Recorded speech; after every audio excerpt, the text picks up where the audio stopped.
Even as Europe frantically tries to block Russian President Putin from using oil and gas as an economic gas, Russia continues to benefit from energy supplies.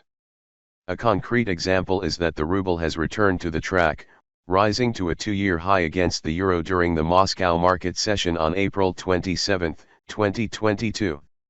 These upheavals that come when Russia stops supplying gas to two European countries, Poland and Bulgaria, will certainly more or less cause pain for European industry and worsen the already existing economic outlook. Was gloomy after the COVID-19 epidemic of this old continent. According to Reuters, the Russian ruble strengthened on April 25 to 77 rubles per euro, the highest rate in the past 2 years. That is, as of June 2020, supported by the tax payments that companies must make this week and as the market awaits the rate decision of the Central Bank of Russia on April 29. Remember, at the beginning of March the ruble fell to as low as 150 rubles for $1, but since then it has nearly doubled in value until the afternoon of April 27. The ruble has increased by 1.8%, up to 75.43 ruble per euro, the highest since March 2020. The price of Russia's local currency also increased by 1.1% against the USD, up to 72.7 years. So why does the Russian ruble contain the intrinsic of a spring that can bounce back like that? The factor that could support the ruble this week is the fact that Russian companies must pay income tax on April 28, a record 3 trillion rubles, or $40.25 billion that companies' tax must be paid. Another factor driving market sentiment this session is the decision on interest rates by the Bank of Russia at its meeting on April 29. A Reuters poll predicts the central bank will cut the prime interest rate by about 20 percentage points to 15% while they are trying to stimulate more lending when the economy faces high inflation. Lower interest rates support the economy through cheaper lending, but can also spur inflation that makes the ruble more vulnerable to external shocks as the war in Ukraine enters its third month. Despite sanctions, the harshest economic situation ever imposed on a country, the Russian ruble is strengthening, which is evident despite a huge package of sanctions against the Russian government and oligarchs, as well as the withdrawal of exit of foreign enterprises. But these moves are largely ineffective if foreign nationals continue to consume Russian oil and gas. That has been a major factor supporting the ruble. Russia's fossil fuel exports are undermining Western sanctions. Germany and the EU remain Russia's largest energy buyers. Radio Free Europe quoted analysis results of experts from a research organization based in Finland as saying, Moscow continues to benefit from Europe's energy dependence on Russian oil regardless, despite a drop in sales due to sanctions forcing the country to end its military campaign in Ukraine. Despite the punitive rain, Russia nearly doubled its revenue from fossil fuel sales to the EU during the 2 months of the conflict in Ukraine. To shed light on who has bought Russian oil, gas, and coal since the start of the war, the Finland-based Research Center for Clean Air and Energy has compiled a detailed data set. Details on Russia's fossil data trade by pipeline and by sea. The results show that the figure is more than 63 billion euros, or about $66.5 billion in revenue from the sale of fossil fuels, of which the EU accounts for 71%.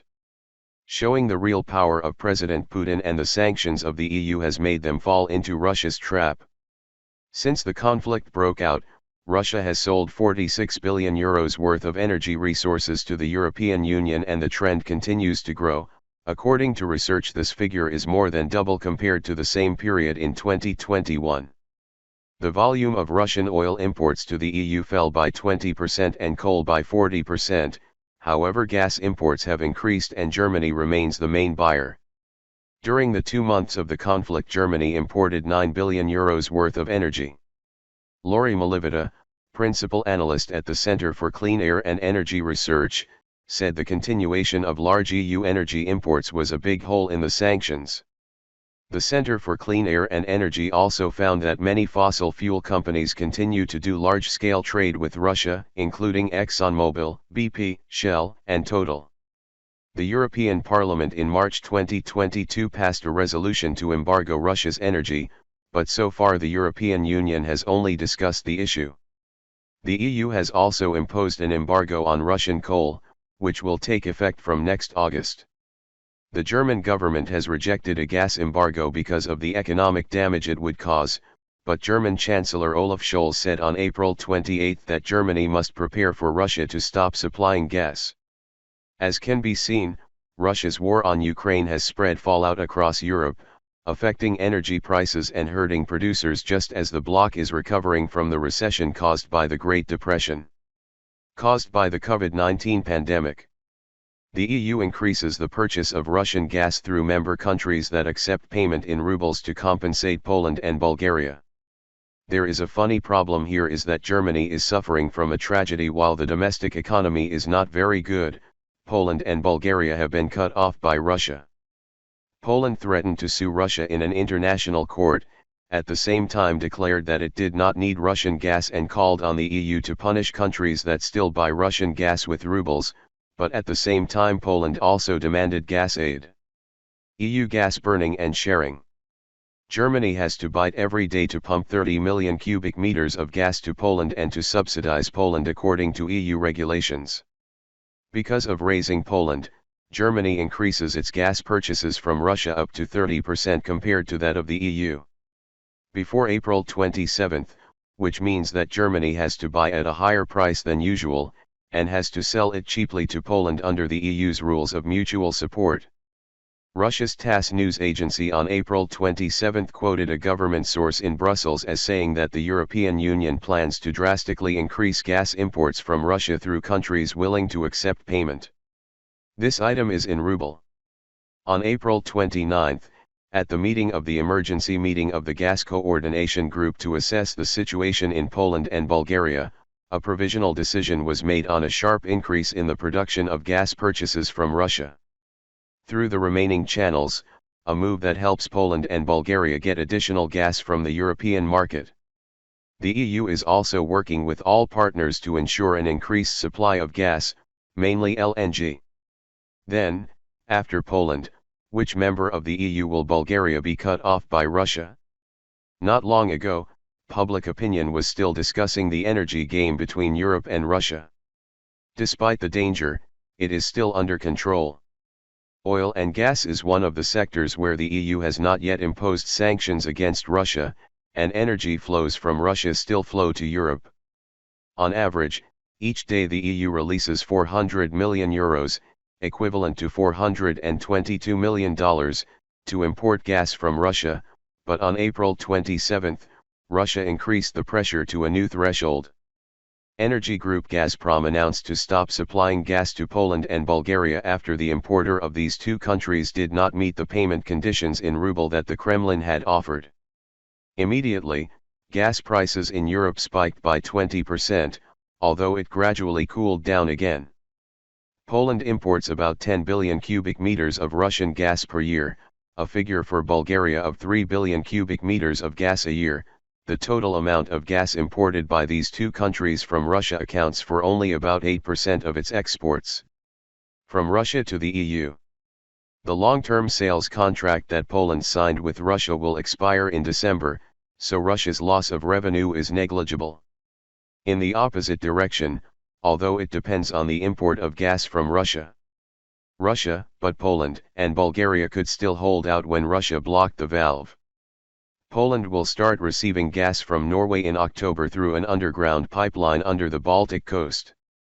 LNG gasification stations near Poland also help the country to increase its imports from abroad. Bulgaria is expected to start importing gas from Algeria through Greece later this year. It is not clear that the EU member will have its gas valve closed by Russia after the case of Poland and Bulgaria. The deadline for customers to pay in rubles for gas imports from Russia in contracts has not been publicly announced. But many sources said, the application of the new payment system will fall around May. The EU is in a difficult situation. The demand for gas in Europe is currently not high, due to the rising temperature, while consumption has declined, but strategic stockpiles in the EU are now at 33% of design. The EC urges member states to ensure that they meet their target of 80% of stockpiles.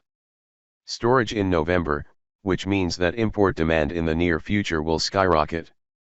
The question is, between Russia and the EU, who will de-escalate first? Most European customers want to reject the request for payment in rubles. Moscow also recently offered a more compromise solution.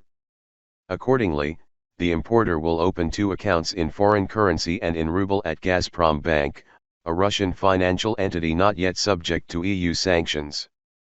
Customers will pay in euros in the account. Foreign currency, then Gazprom converts this amount into rubles, transfers the money to the second account, and to Gazprom. Many European countries do not like this system for fear of legal troubles and do not want to be seen as being forced by Russia. This number falls into 3 groups of countries. The first group includes Belgium, the UK, and Spain, which import little or no direct gas from Russia, so they may not be willing to compromise with Russia. The next group is large customers like Germany and Italy who will have to aggressively find alternative sources of imports and in the meantime may agree to Russia's terms. Finally, the group is partly dependent on drinking gas from Russia with contracts about to expire. Even this situation poses the uncertainty that when a country is cut off gas by Russia, it will also have a spillover effect to other countries and gas is transferred from one area to another. It is also not certain which EU member will compromise with Russia or whether Moscow will ultimately decide to close the gas valve. For example, if Germany is cut off from Russia, the gas market will be chaotic. Gas prices in Europe are now 6 times higher than they were a year ago. Recently, one of Germany's leading energy companies said it would pay in euros for gas purchased from Russia, but that the euros would be converted to rubles through a payment system set up by Russia. The way doing this both does not violate sanctions and meets the Kremlin's demand that unfriendly countries pay for Russian gas in rubles. The specter of a global energy war, including a potential European embargo on Russian gas and oil, is looming at a vulnerable time. European companies are facing higher energy costs, which threaten profit margins across consumers' purchasing power, analysts say. Russia's complete freeze of gas supplies to Europe could trigger a global recession. Russia is playing a more intense game, and the losers are not only the countries directly cut off by Moscow, but also the countries that stand outside the conflict. And you, what do you think about this? Feel free to express your opinion by commenting and subscribing for more new perspectives.